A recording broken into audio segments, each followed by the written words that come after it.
we're here to talk about someone that Karl knew, someone that Acadiana knew, someone that was pretty prominent in the Acadiana area, Mr. Raymond Joseph Goodrich Sr. He was the big supporter of local music in Acadiana. He was the owner of Lafayette Music on Johnson Street. So I'm going to let Karl actually worked with Mr. Songne, Mr. Goodrich, for 6 years in Acadiana at Lafayette Music. So did many other musicians. I'm going to let, and I call Karl in because I know that he was he was out there, telling people about it. I could tell it was something that he was very, very heartfelt about, and I wanted him to call him in here because I could tell that clearly he helped a lot of musicians in Acadiana. He probably helped a lot of festivals in Acadiana, probably helped a lot of children in bands today, and their parents as well. Oh, yeah. So, Karl, I'm going to let you take it away and you tell us, what are some things to celebrate the life of Mr. Goodrich that you would like the people to know? Maybe some things they didn't know about. Well, I mean, as far as him as a person, he was extremely giving. He was an incredible guy to just know and hang out with. As I've said to other people, I'm privileged to have known him as a person, especially personally. I thought of him as a mentor, and he definitely had a way of being very inviting and very friendly. And the whole catchphrase behind the store was originally was the friendly music store, and truly it was because of him and the way he is and the people that were there. He really was inviting. When you came in, he wanted it to feel like a home. He didn't want it to feel like a store. He wanted, when you walked in, he made it inviting and really was open as far as for bringing in musicians and making them feel like this is an oasis you can get away from, and feel welcome. But yeah, he did so much for this area and for Southwest Louisiana and for music.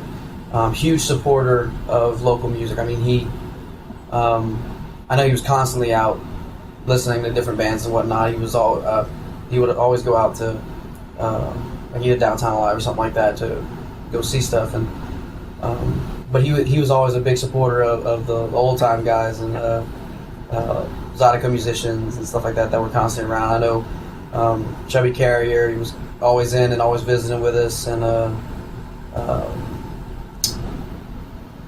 also I'm going to blank on names because just the number of people that would come through and just come visit with him on a daily basis, just because they know him. They would always want to come see him. But big supporter, very big-hearted guy, and like I said, welcoming. I mean, Lafayette Music has been in business since 1955, and it has been a family-run business since. It's been open since 1955. They just celebrated 60 years last year, actually. But he actually took over in like 1960. I want to say it was 67, 68. I'm not 100% sure on that, but he's had it for the majority of it being a business. And he's made it what it is today. Originally, it was actually he took over whenever it was downtown. It was right off of Jefferson, or on Jefferson actually. Okay. Originally, and then its current location used to be a shoe store, and then he bought that location and turned it into Lafayette Music. It was actually significantly smaller originally, and then added on a lot of space to it and made it what it is currently. I can remember when I was a little kid, even going the service department. Like if you ever go in the combo area, or the guitar side, whatnot, that used to be the repair shop. Like all the band repairs. Well, no. I'm saying with the current store, like with the music store, like that the left side right there used to be where they did all the band repairs and all that kind of stuff. They actually used to be a wall. You just kind of hand through a window and they would take the instruments. But that all got changed and everything. He expanded it out, and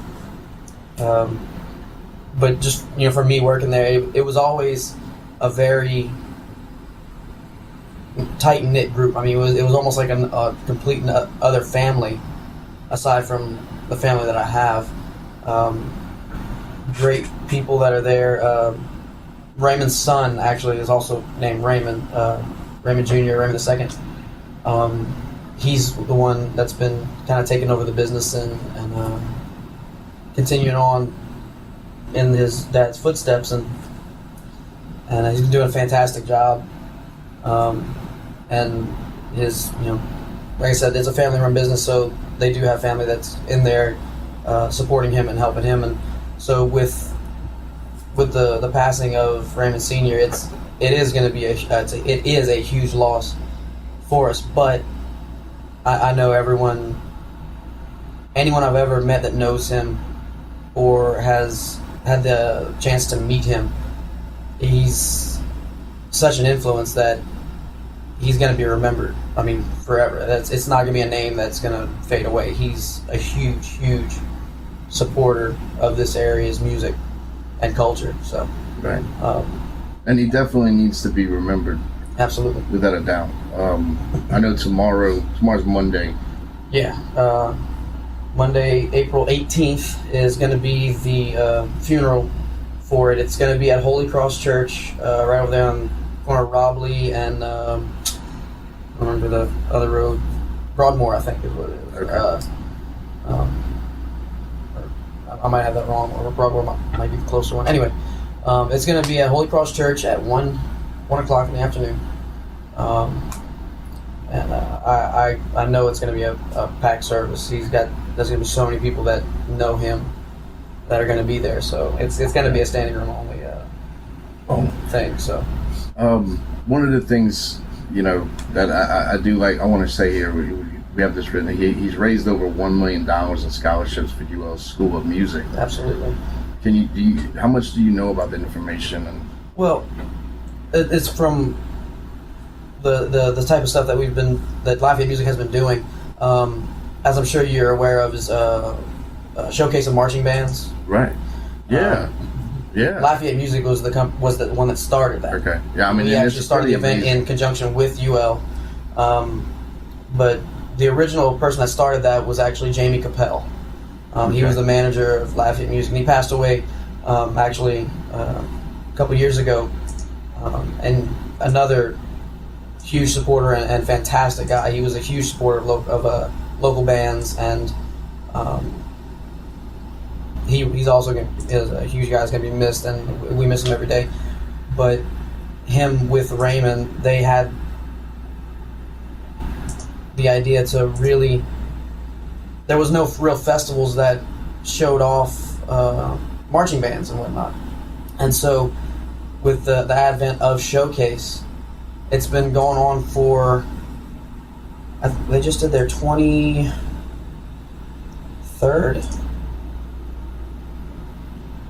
I believe is what it was. I'd have to go back and look at the T-shirt. It's on the T-shirt every year. And this is at Cajun Field every year. It's at Cajun Field every year, and it showcases over 30 of the best marching bands in the area. It's really and cool. It's an invite. I mean, it's really cool. It's a fantastic, and they don't this particular event.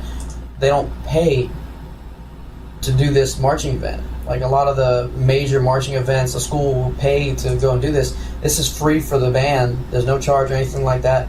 And all the money, like the entrance fees and all that kind of stuff, all the money that comes in for that, Lafayette Music doesn't profit off of anything. All this money gets donated to UL and the School of Music. Right. As well as to bands locally for different things. We have sponsors that give away different things like that. And Raymond has really been a big part of that, and that's always been his kind of credo, is to give back to the local community and to the School of Music and to UL. He actually was an alumni of UL, so he really does give back to them, and it's always been awesome to see him do that. And I mean, for me, it's fantastic. I'm a big UL fan as well, so Well, that's another big driving force as far as for me working for them was I support my local community as well. I mean, it says he was a provider for Festival International, but I could almost say that he was probably a provider for every festival. Large number of festivals, but just because Festival International is one of our biggest festivals that we do, and it's one of the most widely known. Yeah. But just as of recently, we started doing for the big stage, for the main stage, the Stable Drill stage. We started doing the back line for it, like all the amps and stuff that was coming on, the pianos, Leslie's, blah, blah. We started providing that. And so just to kind of show that more and more our live music does. One way or the other. More than one way, yeah. They really do support the music festivals that go on here and want to see it improve. I'm going to elaborate on that a little bit more. Sure. Because it's one of the things I say in a lot of these interviews. There are things that people see in Acadiana on stage. You see the band. Behind the scenes, the band doesn't not just get up there and start playing. There are people that set this stuff up, and this band was a big supporter of that. Of basically the hours that go in that allow you to enjoy your life in Acadiana. At many festivals and live music events that are done here that we all go to every single week. I mean, there's tons of production companies and churches and venues that I've installed gear and stuff, and we've helped bring up, and Laughing Music has been a big part of that. So him providing me an outlet to be able to do that and be able to do the installs and things that I did. But not only that, I mean, when you do this kind of work, like, because I actually did this years ago. A lot of people are not aware of that too, but I know. I mean, basically, you learn something. Right. You're learning. You should almost go to school. amount of knowledge I've learned just from working there. When I first started Laughing Music, I mean, I didn't know half of what I know now, currently. I mean, it's just, to celebrate this. I can thank Ivan Farnsworth, a shout out to him on all that. That was he's a huge help with that, as well as currently Denny. It's just, how deep does it go with this, basically, saying that, this man started something, he kept it going. He wasn't the originator, but like literally he saw the vision to keep it going. He was one of the first employees there. Right. I can remember him telling a story that the main thing that they did was piano sales. And he actually would sell pianos door to door. Wow. It wasn't always like in the shop type thing. He would actually have... Imagine that today. In the back of a truck, would have an upright piano and would drive around. And I remember he would say that he would go and drive through some of the neighborhoods, and little kids would like be outside playing. He would kind of find out the information from them about, hey, who's building a new house in this area or something, or who just moved in, and they could, because they were constantly out and about and seeing. Right.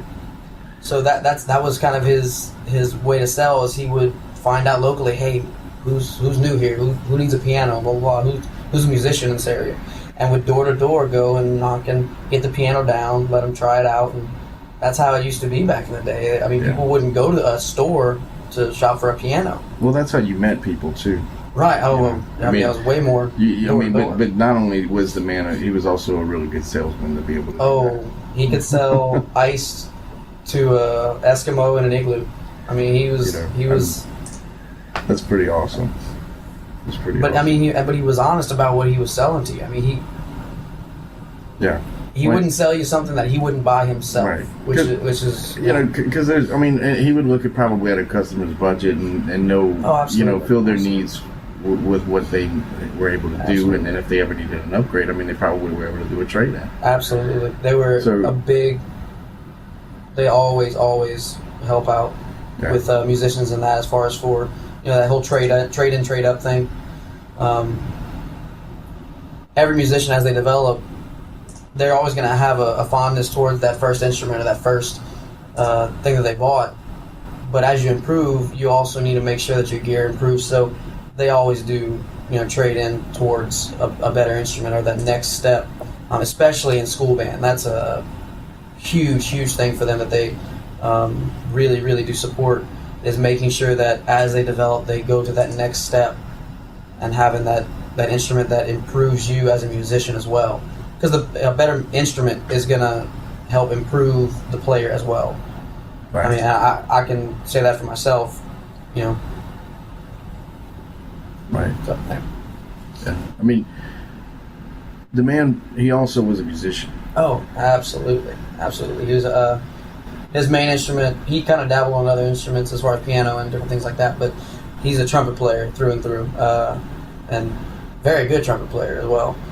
He's filled in with a couple different groups, but the one I think he did the most was a group called Boogie and Brass, with like Skyliners and some of the groups in the area. I know he's filled in with a bunch of different groups, and First Class, which is one that was more prominent as far as with live music. Jamie Capel and Will Green kind of spearheaded that group. But Raymond, like I said, would fill in on the regular with Boogie and Brass, and I can remember at least one gig that I got to actually hear him play at, and he was really good trumpet player, great tone. Yeah. Right. Well, he probably played more than that, if I had to get. I mean, with so many instruments around, because trumpet is not easy to play. No, it's a very. I'm sure you never know. He might have been. I'm sure he played a little piano. He had that. He dabbled a little bit. I wouldn't say he was any kind of. He wasn't proficient in piano. He dabbled on it, but as far as for instrument, his thing was definitely trumpet or any kind of brass instrument. Right. Saxophone. As far as being salesman, he did play clarinet and flute and saxophone just a little bit, because you got to demo stuff. I can play any of those instruments because you got to be able to demo it. If he played trumpet, he probably played trombone too. He did. But to say that he could jump in a gig and play one of the instruments or something like that, like I said, trumpet was where he was. Yeah. That was his thing. Which actually his son, the other Raymond too, he also is a trumpet player. Went to UL, was in the marching band at UL or USL at the time when he was there. Sorry, I kind of throw him on the bus on the USL thing. But I still think of it as USL myself. I'm not gonna lie to you. I can remember seeing the Bulldog going to some of the football games, man. To me it's USL. Well, I'm with you, but the whole hand thing to me is weird too. So I don't like personally. Hand thing. Yeah, that whole UL thing. Oh. Yeah. It's kind of like I love you. Well, I see this at a lot at metal shows where they talk about put your horns up. It's this. I know. That's what I'm thinking. That's no fun. When I see it though, I'm like thinking I'm like. There's like Hang Loose. Coach Hutt is at a rock show right now. The horns, man, and then there's UL. I love you. My mind does. I'm not always thinking at 100. I'm almost at 100% sometimes. So, and I like it like buffering. That. I like it like that. But no. Okay. It's still USO. And I might even stop in the McDonald's near UL. Oh yeah. I walk there every now and then. Well, they have that hat that has the USL emblem on it in that little case. Yeah. And like I asked him, I'd buy this hat for $200. I think I still have a T-shirt. I would really like. I think I have a hat too. I have a USL Bulldogs hat. Well, that particular hat, I would like to have it. If I still have it, I'll see if it's around. Oh no, there's a red one in their case. No, I'm saying, dude, I might have that hat. Oh, I'd have to go look. Be a pretty cool hat to have. Hang out at my parents' house. Basically, I wanted to do this because tomorrow, tomorrow is definitely the memorial. services, and anybody that has helped out the live music industry or music in general. I mean, this is definitely one of the biggest driving forces in our community, and anyone that saw the vision to create a business and get so involved, to me, he is probably one of the biggest reasons we continue to keep growing that element. I make a portion of my living on that element. I'm appreciative. I know you're appreciative. I know there are the thousands of people in this community that are. Everybody mourns their own way. This is how I like to do it, and actually let people understand, there's a lot more behind the scenes that you never know, and when things like this happen, you should be thankful. Yeah, say a prayer, something. He's definitely been, like I said, a supporter, but I could start naming, but I'm not gonna. But there's tons of musicians in this area that have worked at Lafayette Music, right, or at Pro Sound, which now it's all kind of one thing now. But there's not too many musicians in this area that haven't at some point worked there. It's, really, really talented guys that have made a living through Lafayette Music or somehow been involved with them. Yeah, I mean, to me, it's like I say, when they're on stage, they're entertaining you for 3 hours. There's sometimes 3 hours that goes into setting it up for you to be able to entertain these people. Oh yeah. Like I tell people all the time, the musician's not always making all the money. One of the biggest things that it's kind of a joke that musicians have, but as a musician, we don't actually go there to play. We get paid to set up and then tear down. And then that middle thing that we do, that's just fun. Right. That's what I'm saying. You go there for set up and tear down. But I think I just want it to be known that people, there is a setup and a tear down that really mean and we as Lafayette Music provides for that. That's what they're there for. It's to give guys a way to, and I mean they. Lots of different stuff there. Most people don't even realize that they have pro audio and all that kind of stuff, like the combo side with guitars and all that. There's still people in Lafayette that don't know that's there. They think it's just pianos and band instruments. But hopefully, some people out there listening would know now. Hey, I can go get a guitar at Lafayette Music. Or you can get some pretty good knowledge, and to me, they got some of the best people there as far as for. If you're interested in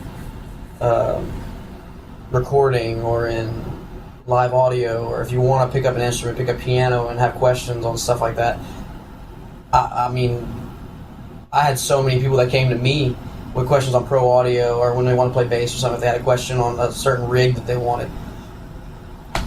Lots and lots of people would come to me for questions on that, and so they always make sure that their employees know what they're talking about. It's not like a walk in and you're just going to get a salesperson. It's not just that. These people know what they're talking about. So pre-owned pianos. Yeah.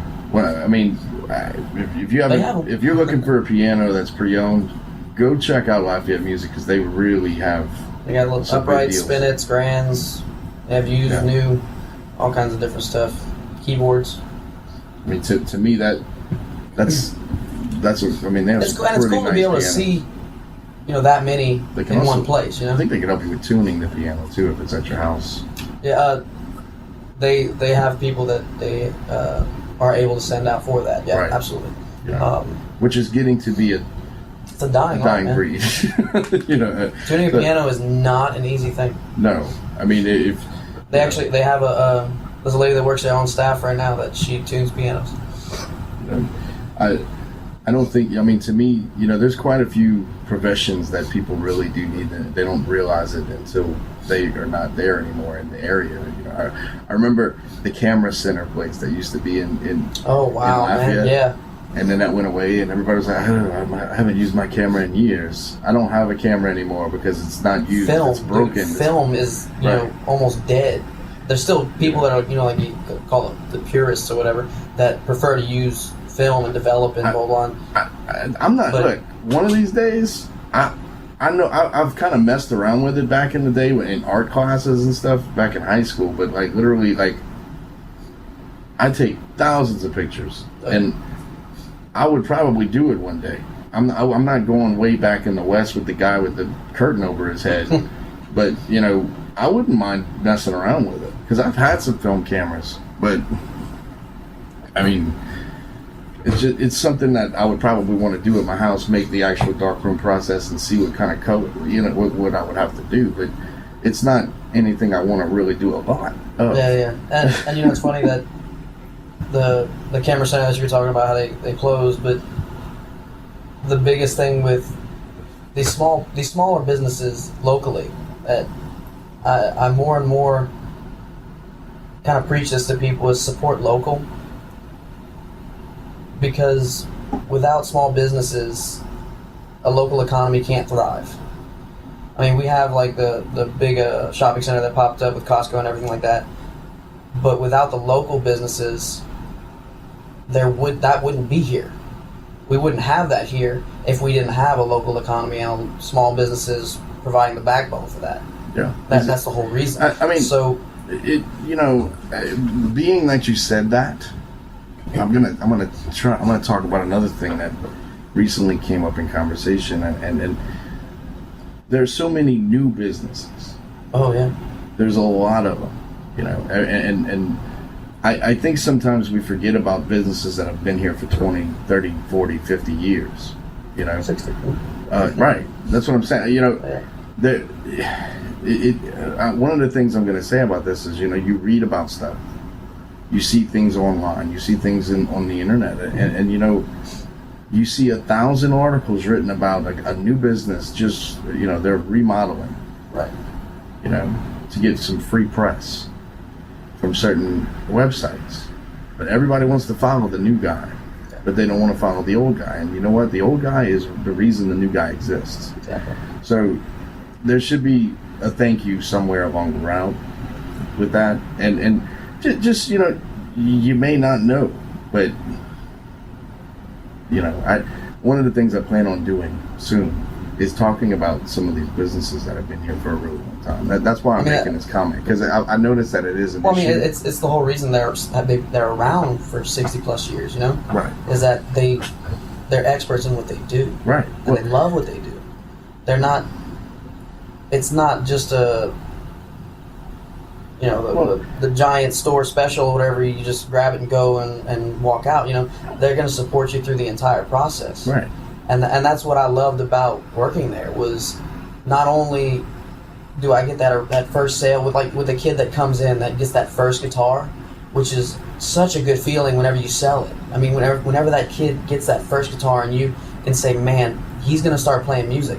But the best feeling is when they come back and they get that second one, when they're continuing.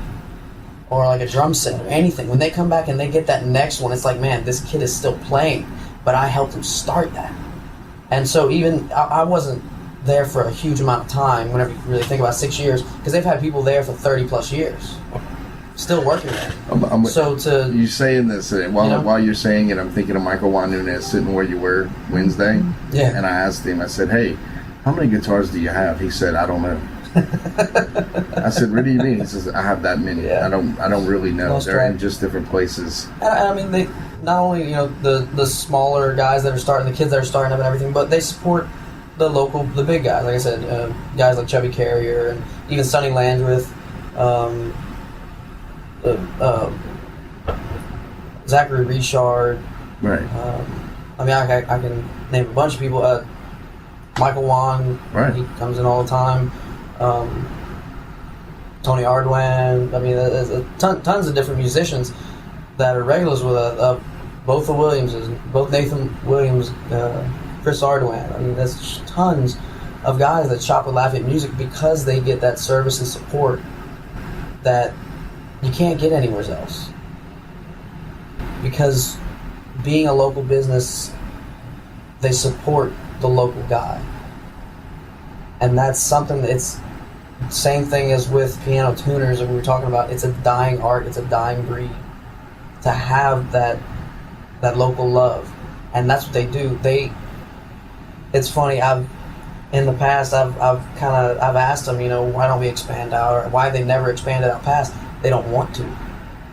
They don't want to expand out farther because they want to support the local South Louisiana, and they do have another store up in Alexandria, actually, Red River Music. I don't know if you've ever been up in that area, but that's also a part of Lafayette Music. It's the sister store, as it were, to Lafayette Music.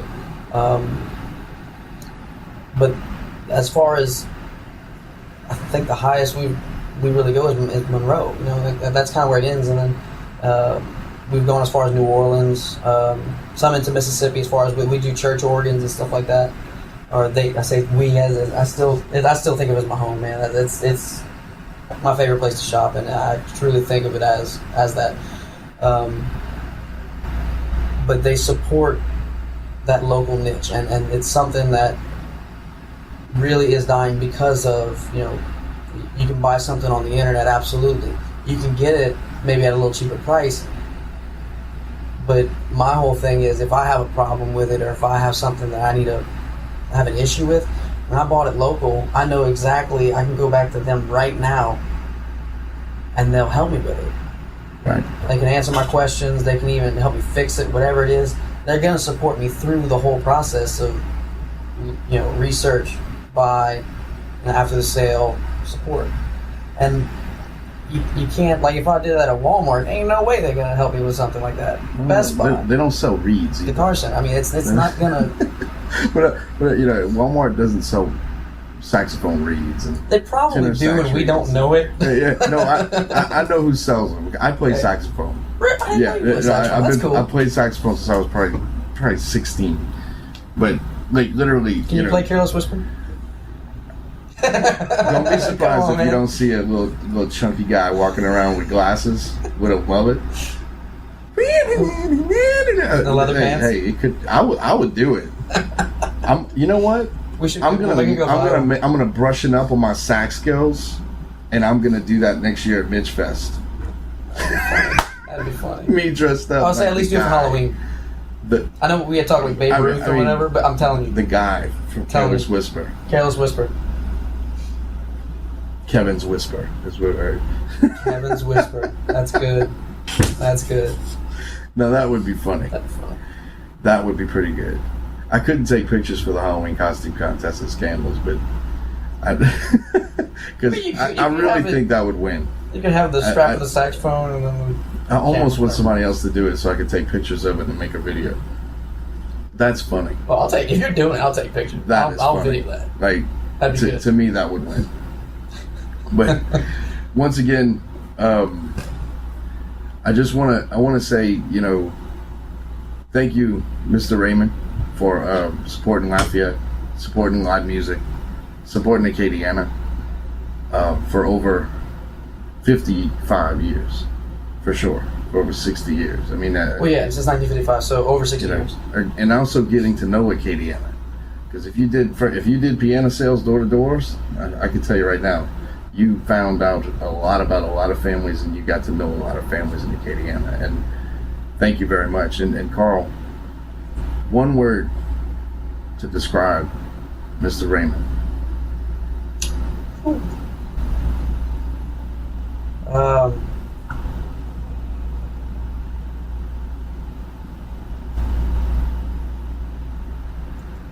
One word, man.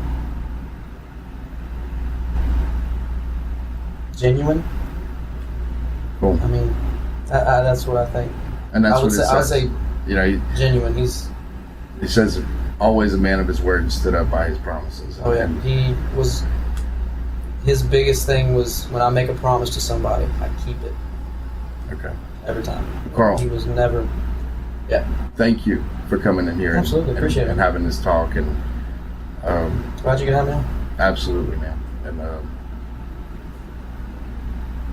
thank you for your contribution to live music as well. Okay. As a musician, I know, but you know, yeah. You're passing on traditions of Mr. Goodrich, and everyone also is that works or has worked there. They continuous. You know, people don't realize that it's almost like an energy transfer throughout Acadiana.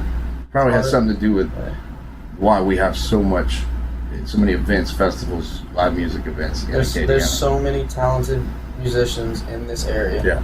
and most people don't even realize it. As far as I'm concerned, because there's so many. It's kind of like you don't even think about it until you actually take the time to look, because it's incredible.